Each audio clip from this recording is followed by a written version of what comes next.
Hello. There has been some debate for a while, mostly complaints, about how much content the game has in the more recent expansions. What this video is for is to, as objectively as possible, measure how much content every expansion has. I will include no opinions of my own or anyone else. There will, of course, be subjective measurements, but not due to what I believe deserves to have more time, but an attempt to ballpark how much content something has. I realize that this is a Sisyphean task, with those who are convinced that there is no content not caring about the results. I otherwise felt this was a perspective that we needed to take a look at. If we truly were getting less content, that's something we actually should be concerned about. If we aren't, we should be focusing our efforts and criticism where it is truly needed, such as the quality or how often we get content, both being distinct criticisms to what is constantly parroted, that there is no content. The clickbait and ragebait ends up being a distraction both for the devs and anyone looking for genuine conversation about the problems the game is having. It harms everyone wanting the game to improve or be better. They shout over people with genuine criticism such as, so and so content didn't hold me because of blank, or other such comments. If we go just based off of number of pieces of content there is obviously quite a lot of content, likely the most in Dawntrail over any other expansion. As such, I will give a guesstimate of the amount of time content itself gives in an ideal scenario. The idea that any one game should provide an infinite well of content shall not be given credence here. The first part of the video will be outlining my methodology in many different aspects.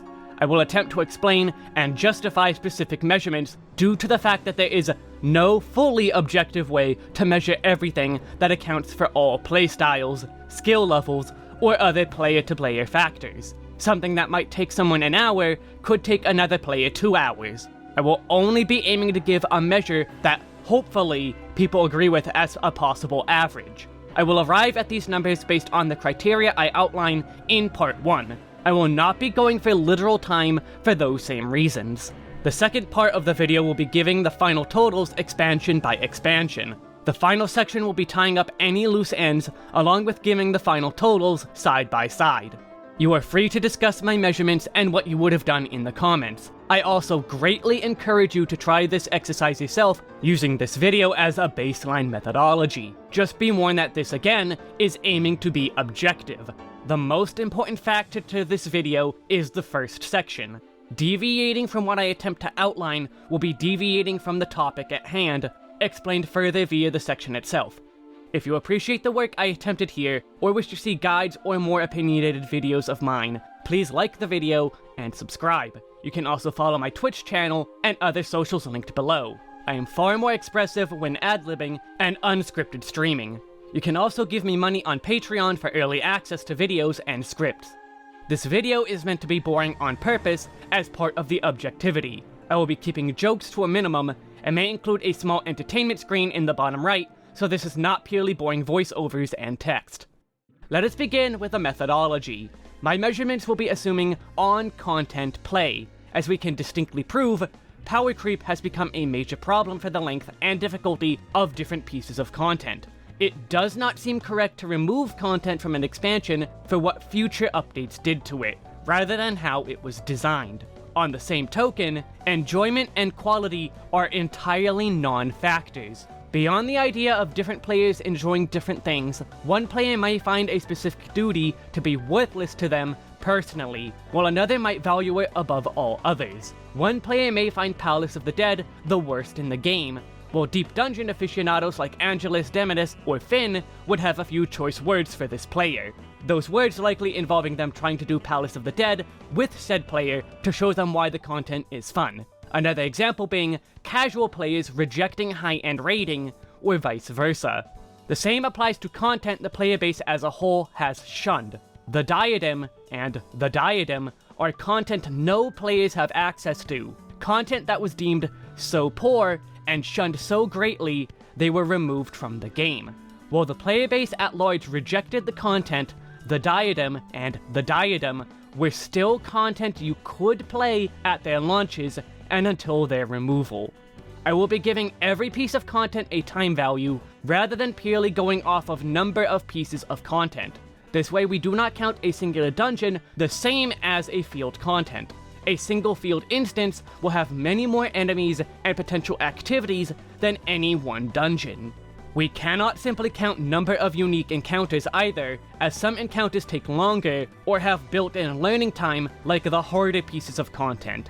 Time will be our unifying measurement. I will be aiming to give no outright advantages to any expansion beyond the content it contains. Let us go through all the different content types and the methodology for measuring each item. Dungeons.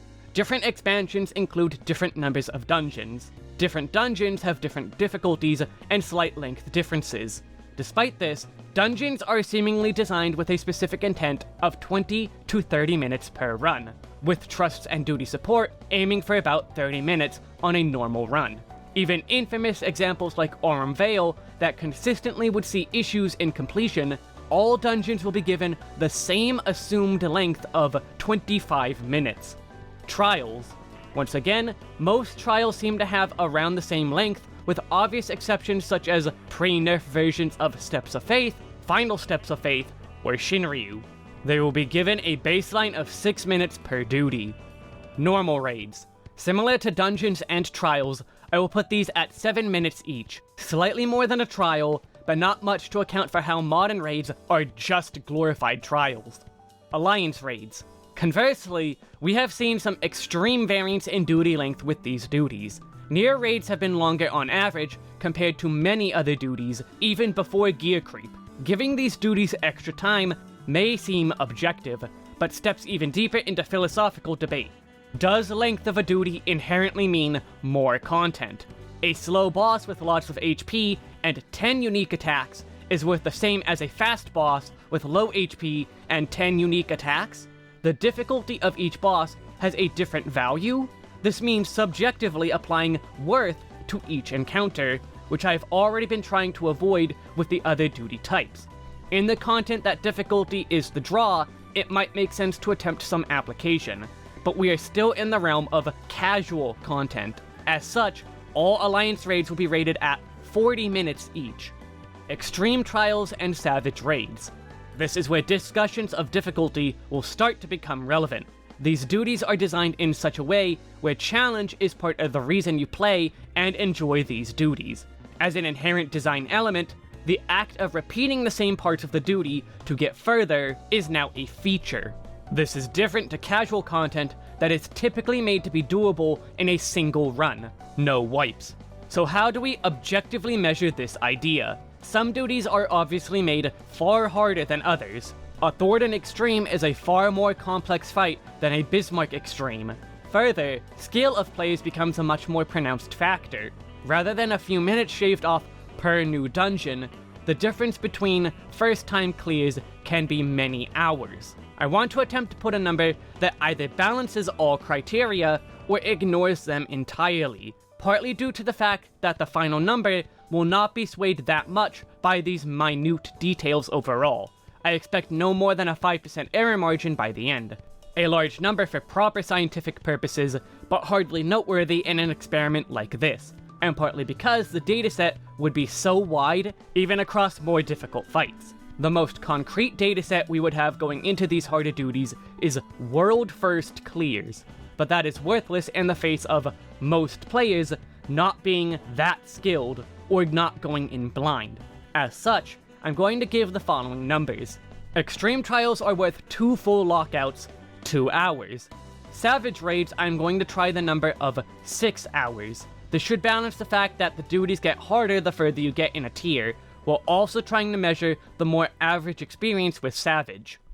Ultimate is an even deeper can of worms. UCOB is an outlier of world first clear times, taking almost double the next longest to clear fight. TWR, despite arguably being the easiest of the fights, took longer than almost every fight after due to being only the second one. Thusly, I would put world first clear times to be 3 to 5 days on average. We have a small sample size, and this does not account for sleeping or breaks. Post-world first race, most if not all groups will be using guides and playing far less insane hours per day. 16-hour prog days is not the norm, so an average player taking weeks or months to clear is more typical. I will be going with a number that hopefully balances the long prog times, be they blind or guided. I am going to put 30 hours per ultimate. Again, progression, for better or worse, is part of the experience and draw of these fights. They are not designed to be completed in one pull, but potentially hundreds. I also do not want to put all of the weight on hardcore content. Putting a fully accurate measure on these things is an act of fruitlessness. Even if you crowdsourced the information and got a completely accurate, no bullshit answers average number, the number would be so high it makes nearly all other content releases pointless to exist. The goal remains to be as objective as possible as far as the game having content, while balancing how much you truly get out of a specific piece of content. There is no answer I can come up with that seems truly fair, and I am grappling with this number and changing it over and over as I write this script, likely as I edit the video and hit render as well. I hope we can agree that this is a decent compromise, but you remain welcome to disagree and argue the full 80 hours of an average prog should be applied or such. Ultimately, the purpose of these normally stable values are multifaceted. No matter the difficulty or complexity of the duty, it is still one designed duty. The numbers are meant to separate different content types from each other. How much time a player experiences to complete something, or play it enough to feel like they got the full experience. This has its own issues to go through, such as roulettes and farming the harder content. Roulettes I will be opting to entirely ignore. There are a few reasons for this. By nature, roulettes are random. Despite being level 100, there is always a chance to get Sastasha from leveling roulette, yet there remains the equal chance of getting any other duty from any expansion. Would we give each roulette 200 hours per expansion it existed for, then spread those hours out based on how many duties are in that roulette? This also means no tome grinds too. The same goes for extremes and savages. How far into farming those duties do you go for giving an expansion content? 50 clears as the more modern extremes tend to upper limit the obtaining of the unique mounts, 8 clears for Savage to guarantee one weapon. Then there are the players who have hundreds of clears of stuff like ultimates, such as the Sauce Crew. Even new ultimates only have 21 weapons to farm for. I am unsure this is something we should attempt to push into. I will be avoiding going deep into adding farming as added content, with some exceptions.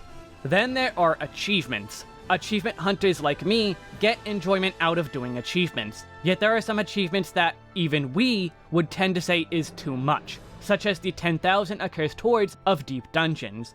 When it comes to these, the only achievements I would argue to be worth factoring in are ones like Solo Deep Dungeon or Blue Mage, which take existing content and remix it for a new challenge. Let's talk about those next. Deep Dungeons are very expansive content with 10 or 20 individual duties per set. This is very much something you are meant to run multiple times for learning and gearing up. But here's the thing, 20 duties is a lot to account for with Palace of the Dead. While I do believe much more work went into inventing, designing, and making it actually worth 20 sets of content, all value discussions would end at Deep Dungeons without intentionally undervaluing them. The way I will be taking all the Deep Dungeons is a linearly scaling value for one completed run, with all preparation and farming for Deep Delves ignored. At base, I will put casual floors at 20 minutes, with an increasing value up to 30 minutes. So floors 1 to 100 for Palace of the Dead, and 1 to 30 for Heaven on High and Eureka Orthos. This should also account for some floor sets actually being faster than others. For the more intense floor sets, I will start at a base of 30 minutes and go up to the instance timer of 60 minutes for the final set. So Palace 101 to 110 will have the same length as 91 to 100, but scale up to 60 minutes for 191 to 200. The same will apply for 31 to 40 to 91 to 100 of the other dungeons. The odd man out is Pilgrim's Traverse. This one is more made with going to floor 100 with a casual group in mind. I will, however, retain the same variance. Potentially controversial is part of my achievements mentioning. Deep Dungeon solo devs are unique challenges, some of which among the greatest challenges in the game. Yet when going over the final totals, I still feel like this undervalues how much Deep Dungeons are worth. Yet overall, giving it more value would not change the final results that much. Quantum is another part where Pilgrims is a huge new thing. This is a separated fight based on the final boss of the normal dungeon. I will admit here, this is content I have not attempted myself due to this releasing in the middle of a burnout. I have seen the fight be progged a little bit. Of all things I know people might have a problem with, it is this one's value due to my extreme unfamiliarity. I will be giving it 10 hours of content. Blue Mage is our limited job within the game. Since its launch, we have seen several updates that increase the level cap and amount of content it has. This is another very tricky one. Every single duty can be done with Blue Mages for a potential unique experience. Yet I do not think the Blue Mage log is right to include in its entirety, fun or no. By all intents, it is truly new content, but after a point it becomes counting everything twice, and not just Deep Dungeons. So I shall count the leveling experience for 10 hours for 1 to 50, then 5 hours for all expansions of it. This assumes you do not get power leveled for endgame. Getting spells will be another 10 and 5 hours respectively. For doing content as Blue Mage, I will only count the Savage encounters and only the finale ones. So that is an additional 2 hours per tier ender, or 6 hours per level cap extension. This skips the extremes despite their achievements. Finally, the Masked Carnival is a bit awkward. The initial release was a full 25 unique puzzle fights, with some having special challenges that often made for unique fighting requirements. The first expansion to level 60 added only 5 new fights. The next 2 expansions only added 1. Each fight is definitely not made equal, with 25, 30, 31, and 32 all being extra hard boss encounters. Normal duties in the carnival I will put at 10 minutes each. The fact that some are harder and need more than 10 minutes to clear for the first time should be offset by the duties that can be defeated in one attempt and in far less time. For duties 25, 30, 31, and 32, I will be giving different values as they have increased complexity. 25 and 30 will be worth an hour, estimated at around the same complexity and time to complete. 31 will be 1 hour and 30 minutes. 32 will be 2 hours. Blue Mage all more than likely deserves more weight, yet I ultimately decided on these numbers. This is why I encourage giving your own weights and trying this experiment yourself. I settle on these given values, but I easily see why things should be given more or less time across the board. Leveling and the main scenario quests are also major parts of the content. Inclusion of these in our judgments are specifically as a balancing force for A Realm Reborn, as every expansion has relatively the same amount of story and leveling length. We do get more options for how to level with every expansion, but the effort remains relatively the same. Well, the same with more jobs to level with every new expansion. Leveling is definitely something that gets people distracted enough to feel they have content to play, but I hesitate to include it due to most other activities feeding back into that main goal. It often involves repeating content. As I am not including roulettes, I'm going to actually make the decision to not include the act of leveling itself. As far as story length, expansions tend to be more in line with 40 to 50 hours of story, plus another 15 for patch quests. I will go with 50, with A Realm Reborn being quite longer as the base game. Base story is 90, with an additional 25 for patch quests. For other questing, I will have the same methodology. Let us say the average expansion has 15 hours of side questing, including raid and trial stories. A Realm Reborn being as long as it is, will have 25 hours of side quests added. This will not include Hildebrand quest lines. Those are to be calculated on their own. A Realm Reborn Hildebrand will be 6 hours, with expansion Hildebrands being 3 hours. Maps are content that has existed since A Realm Reborn, but has had much more emphasis put on it from Heavensward and beyond. Aquapolis gave new life to it, then Shadowbringers started adding a second duty. I'm going to put maps as a 2-hour value, with each added dungeon map being an extra 2 hours each. These duties are not anywhere near this long, but doing these duties at least a few times is expected. I remain not wanting to overly value farm, so I'm going on the low end. Field content is a difficult thing to measure specifically because of said value of farming. Much of the intended experience of field content is farming. For example, we have the Diadem, which had both battle and gathering content. You killed enemies to gain gear, and gathered items to craft with. It has been many years since this content existed, so it is hard to give a proper value proposition. Then we had the Diadem. This too had battle content, but I truly do not remember if it had a gathering portion still. I believe it did, but I am not certain. The battle content slightly differed, only as far as mostly being fates now. It also added emergency missions. Due to their lack of depth, and lack of proper memory of these, I will make them 20 and 21 hours respectively. 21 hours specifically to add the emergency mission into the mix. It isn't until Eureka that we have existing field content. These are still doable to this day, though the experience is vastly different. For consistency, I will be valuing all typical field duties at 20 hours. So 4 sections of Eureka is 80 hours total.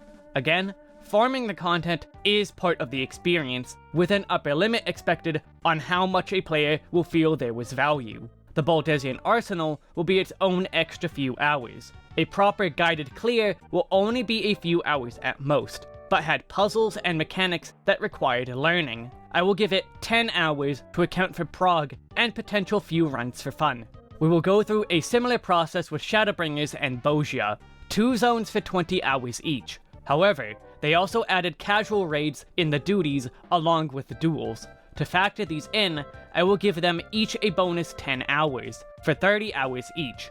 Outside, we have the Delibrum Regine and Savage modes. A single run of DR was often 1 hour long, and I do not believe it was required farming outside of being an option for the relic. A single clear for Savage is also an hour, with all other factors such as breaks and discussions removed. Though as a Savage, it arguably would take more effort than even Baldesian Arsenal. I will however only value it as a further 10 hours of content.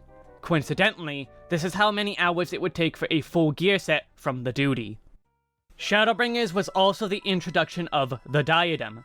Unlike the Diadem and the Diadem is content players can still use to level or go for the achievements or just for the fun of it. This still has some caveats. How do we rate Ishgard Restoration?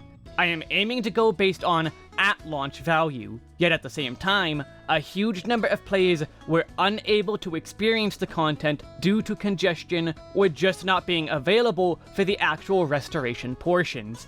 They would see the different phases of the map, but no more than that. I'm actually going to not include the restoration because of it being a one and done thing. It truly was content you could experience, but extremely easily missed, even as a player at the time. This differs from the Diadem and the Diadem, where they were removed from the game entirely. The Firmament were FOMO events. Splitting hairs, unfortunately, but I feel this distinction is important. Fates, meanwhile, are an hour of content I will include, on top of the typical 20 hours of content for the Diadem itself. This is factoring in both the gathering and crafting. Endwalker has the Island Sanctuary for field content. This differed in many ways, but in others remain the same. All updates to the mechanics of the content were kept within the same map, rather than adding more maps, due to the fact that there are varied mechanics beyond just gathering forever, and there were updates to the map content. I will give it 30 hours. Finally, we reach Dawntrail. We have 1 battle open field content and 2 gathering field contents, so another 20 hours each on the board. There's also the Forked Tower. Actual difficulty aside, this is more akin to Baldesian or Delibrum Savage. That is an added 10 hours. The infrastructure building for Cosmic is similar to the Firmament, so will not be factored in. Similar in experience is the existence of Fates. These have been there since the beginning of A Realm Reborn. You will fate only for other reasons than the Fates themselves. Back in these days, leveling your jobs was often done by mostly Fates for DPS. Relics might tie into them. You might want to fight Odin or Behemoth for their drops. For A Realm Reborn, I will estimate 10 hours of actual content for Fates. For expansions, I will downgrade it to 6 hours due to far fewer maps. However, starting in Shadowbringers, we experience the introduction of shared fates and an actual currency. Capping out your shared fates massively increase the amount of time you are expected to spend doing fates and getting rewards. I will double the 6 hours to 12. Allied societies also exist. I will be rating these at about 3 hours each. These tend to be among the most standardized non-dungeon content. Gathering and crafting is another facet of the game that is pretty standardized. Much like everything, there is technically more of it in A Realm Reborn, due to more levels. However, Heavensward and Beyond added more mechanics. Collectibles are the main example. Heavensward also had an additional, removed mechanic at launch called Favors. Favors were quickly phased out, but will be factored in very slightly. Weekly custom deliveries were also introduced late Heavensward into Stormblood. Let us say those are another 2 hours of content each. The general crafting and gathering, let us say A Realm Reborn had 20 hours at base. Expansions have less, but then the addition of collectibles brings us back to 20 despite the overall smaller scope of expansions. Spearfishing being added in Stormblood adds an extra 3 hours to everything afterward. Newer features include the Variant and Criterion duties. Variant dungeons are designed to be done at minimum 12 times for full completion, with relatively shorter clear times per run. The final boss is unlocked via solving the main dungeon puzzle, which the hints for doing so are from the other paths. As such, a single variant is rated at 4 hours just for 12 runs, 5 hours when I include extra time for puzzling it out. Criterion are extreme to savage experiences with tons of mechanics to learn, with even trash mobs becoming full-on boss fights you can wipe on. I have not completed all of them myself to give a proper judgment across all duties. Based on the experiences I do have, I will put each Criterion as a 20-hour value. I will not count Criterion Savage as a different duty, as it is just Criterion, but with even less leeway. Chaotic Raids are the newest experiment from the team. The current one we have was made overly difficult for what they were aiming for, a more extreme level difficulty. Even for the difficulty there is in clearing it, most mechanics are fairly simple. It is more a matter of mistakes being punishing. I would say the duty is more, say, 5 hours of learning to complete. Farming still not factored in, though I do feel like I may be undervaluing this one. The following features that have been added are ones I am unsure of how to treat after all of the considerations so far. We have the Golden Saucer. Expansions have added pieces of content over the years. Often it is just new items and new Triple Triad NPCs, no new minigames. These do count as content. Do I count each Triple Triad NPC as content for each expansion? Lord of Verminion for when that came out? This one feels a bit more abstract to count. PvP is similar. We have had development time put into many different modes, changes, and the huge PvP rework we got in Endwalker. Once again, this is content. The PvP rework was extensive beyond the addition of Crystal Conflict. How much people PvP in any given expansion is otherwise in flux. Do I give a few hours for players to try out PvP per new release? Perhaps this is the right call, but I am unsure. Hunting is also an activity those dedicated to it find endless hours of content in. This is mostly in the spawning of S ranks, but A ranks and even the weekly B rank hunt is an activity. I will not include it either. There is also Unreal. This is just the same trials as previously made, but with their numbers beefed up to be current content viable-ish. They often still are not fully balanced with current toolkits in mind. It comes with unique rewards, so do I add an extra few hours? As far as dev time, this does count as content. We also have next to that, the Wondrous Tales. This is like roulettes, so I do not feel it should be factored in. Leaves are content that I have more lumped into the general leveling experiences. They aren't very relevant beyond that. Grand Company Squadrons I also just forgot to include until now. Yet I forgot it because I would not count it as far as content goes. They act as fancy retainers in a way, then the actual active part is just dungeon runs with poor AI. Finally is Relics. Rarely if ever will Relics involve new or unique content. Often they are good excuses to loop you back into other content like in A Realm Reborn and Heavensward. Stormblood, the act of doing Eureka, is the vast majority of the work needed for a singular relic. due to it more being a vehicle like roulettes, or even a vehicle to roulettes themselves like the recent Dawntrail relic, I will not be including relics as far as a content piece. Now let us go through each expansion and try to tally everything together. Starting from A Realm Reborn. Guild Hests. I completely forgot these existed until this exact moment when tallying began. There are 14 guild hests, ranging from like 1 to 5 minutes at most. I'll be overly generous and say it's an hour added into dungeons. For dungeons, we are going to have a count of 33. Keep in mind I am accounting for launch A Realm Reborn, not current, where Castrum and Praetorium are different. Those two I am counting each twice to account for the original length. The trials fall under the same issues. There are currently 18 trials, but we lost Cape Westwind and Steps of Faith. We gained Porta Documenta, which was instead factored into the dungeon lengths. Finally, we have Odin. The original design of this fight is to be counted as a hard mode trial. The auto-translation dictionary calls it Earth's Fount Hard. However, the duty does not appear in Trial Roulette. It is instead relegated to Mentor Roulette, like all extreme trials. For this reason, I will count that as an X instead. This puts us back to 18 trials. For raids, A Realm Reborn contains no raid content. There is no story mode like Heavensward and beyond. For Alliance raids, every finished expansion has 3 duties, so we're gonna skip ahead for that. Now, Extreme Trials, we have 8 of them, plus Odin. I will count him as a full X, even if he is quite easier. Savage is where things are interesting for ARR. There are 17 Savage fights, 5 in Binding, 4 in Second, 4 in Final, and 4 in Second Coil Savage. Second Coil Savage is where we get the modern name schema for the Savage tier. The story mode of Coils was still Savage level difficulty. I could also bump up the worth of Second Coil Savage for it being extra hard, or because everyone sucked compared to today, given the game was brand new and far, far jankier. The one exception here is Binding Coil Turn 3. As I hear, back in the day, this was memed on day 1. This was not a real fight. As such, I will only count it for 1 hour instead of the full value.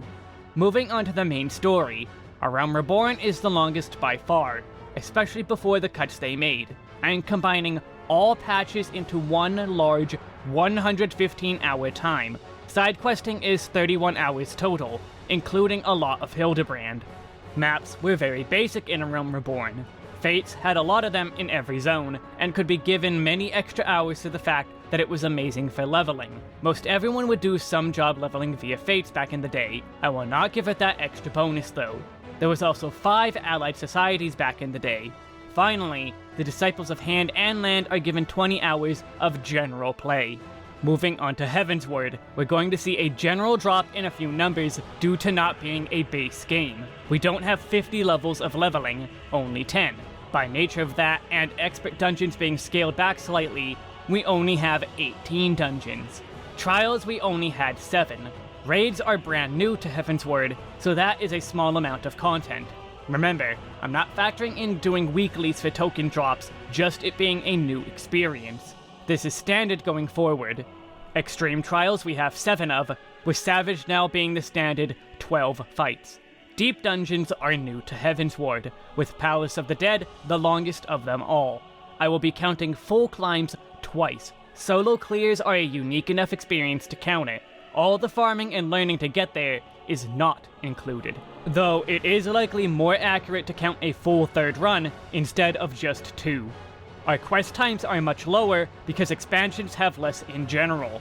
This will be mostly standard. Maps though get a bit of a boost with Aquapolis and treasure dungeons in general being introduced. This is an aspect of the game I feel I undervalue still, just due to how much enjoyment can be gotten in a fun group. Field content is new with Heavensward.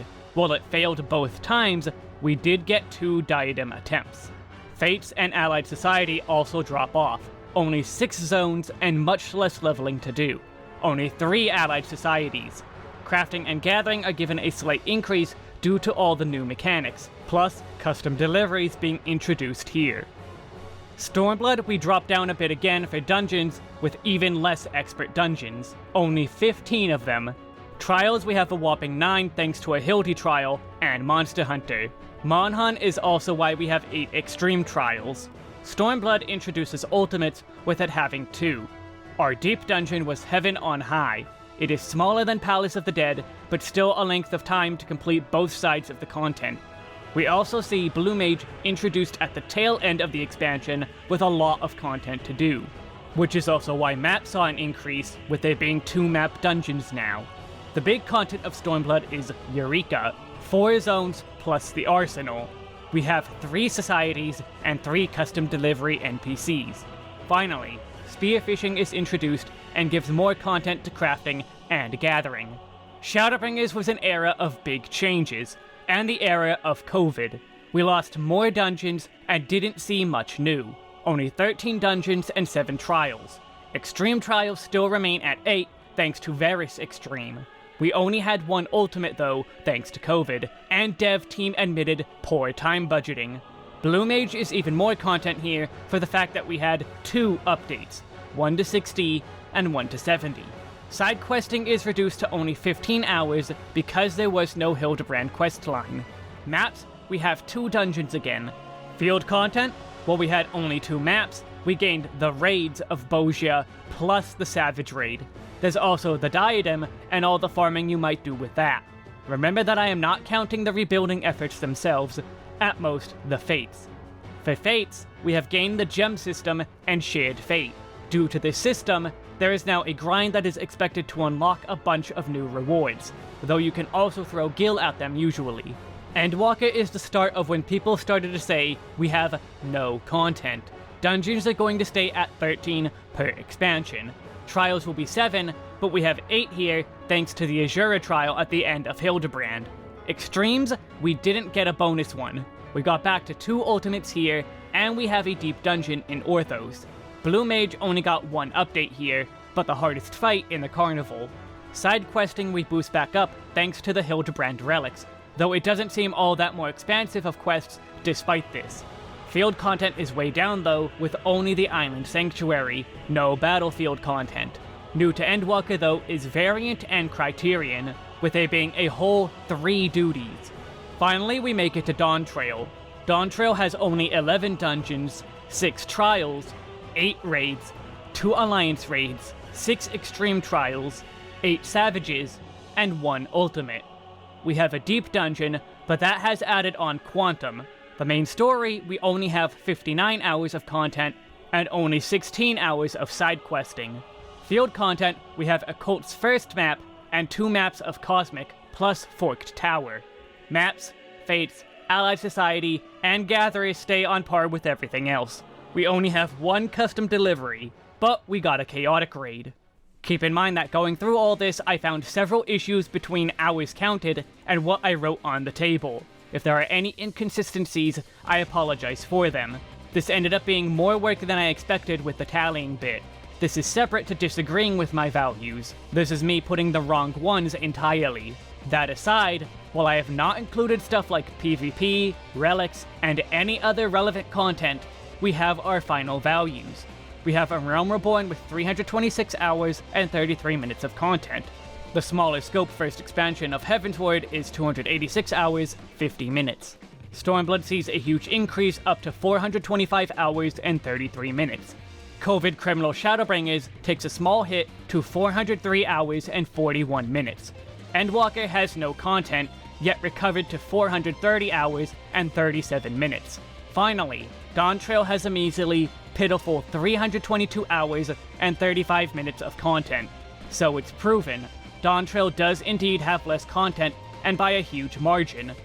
Well, it's proven only if you aren't paying attention. Anyone actually paying attention sees I was very obviously doing Dawntrail dirty. This video's script was written at the tail end of patch 7.3. We have so very much content yet to come with the final patches. Let's just look at patch 7.4 and the content it introduced in the process of making this video. Another dungeon, a new trial, 4 new raids, an extreme trial, shortly after the Savage version of those raids, more story, and some more side quests. That's only a handful of hours, so we could go further. the next Alliance raid. We have the second Occult Crescent duty, and whatever raids this will include. The third and fourth Cosmic areas. The V and C, which is going to be differently designed, and potentially more content than any of the previous 3 with the new difficulties. The second Ultimate. Not to mention, another Blue Mage update, and a whole second limited job in Beastmaster. Plus remember, this isn't including stuff like the new Frontlines map of 7.4 and many other pieces of content that are harder to quantify and would massively change these numbers for all expansions. This still lowballs it, since I didn't go back for every little piece of content, yet this brings Dawntrail up to a new total of over 495 hours. Even for missing tiny things here or there, the gap of the amount of content is extremely high. If we even completely removed the 80 hours I gave for Cosmic Exploration, Dawntrail still is on par with the other expansions. That's counting it 0 times, not even just once with all 4 maps assumed to be the exact same core loop. At least through the values I gave, values I wrote down before I attempted to tally them up with few changes afterwards. The proof is pretty obvious. I want to reiterate that this was meant to purely be a measure of amount of content. The flaws of content and things you do not like are fair to criticize. Whether or not any of these expansions have enough content is not being discussed. The pacing of when we get specific content, something that Dawntrail itself may be highlighting quite a bit, is not the topic either. The fact that the 16-week patch cycle has been increased to 19 weeks, there never was a 3-month patch cycle, is something to criticize. It remains a different criticism entirely, especially when you adjust amount of content for that longer patch cycle. Dawntrail is still nearly as expansive as Stormblood when you divide their length by the typical patch length. It is actually more useful criticism to properly state what you do not like, rather than the objectively unhelpful criticism of there is no content, when we have demonstrated that this is outright untrue. Whether or not you find something fun, and why you do or do not find it fun, is far more relevant. Properly stating why is also far more useful, rather than screaming it is bad because it's just bad because it is bad. The most unfortunate part about this video is it's an answer to a straw man. It is explicitly not about the many people with their own genuine criticism and distastes for whatever content they are talking about. The loudest voices are these ones, the men made of straw. The ones leading the conversation have no backbone, no real arguments. The kind of people who need to Google Rage Against the Machine to know what they are about. If you do not like my specific reasonings or times given, please feel free to discuss it in the comments or try the exercise yourself. Just remember, the #1 rule of all of this is you cannot apply your feelings about content. The only feeling you are allowed to use is trying to be fair with a real value, not how much time you personally spent on it. Just because you do not like a piece of content does not mean you can discount it. Just because you do not do a piece of content does not mean it does not exist. Just because you find something too easy or too hard does not make it worth less. Yet, with whatever numbers you give, I don't expect the overall result to change. To be honest, I came into this expecting the strawman to have an accidental point, that the amount of content was at best on par with the next highest amount of content. Maybe with some specific weighting, it would be. Yet this is such an insane value, I'm doubting my own data points more than I already was. Such an insane degree of intentional fudging the numbers is needed to catch up to Dawntrail. If you try this yourself, please leave a comment with your totals. Unfortunately, that's not going to stop people from saying there is no content, or content bad, with no actual reasons or thought put in to make it real, worthwhile to listen to criticism. They will not try this exercise themselves with their own values put in. They will constantly parrot that there is no content, while also having innumerable complaints about the non-existent content. constructive criticism that the developers can work on completely absent, making finding what they can work on to improve far harder than it needs to be. I do not expect much to change. The internet is just like this now. Shouting about stuff is far more enjoyable to many people, but for my sanity, and I'm sure the sanity of everyone else who sat through all this was a worthwhile exercise. May the power of Anne and Nidhogg to the waste to your enemies.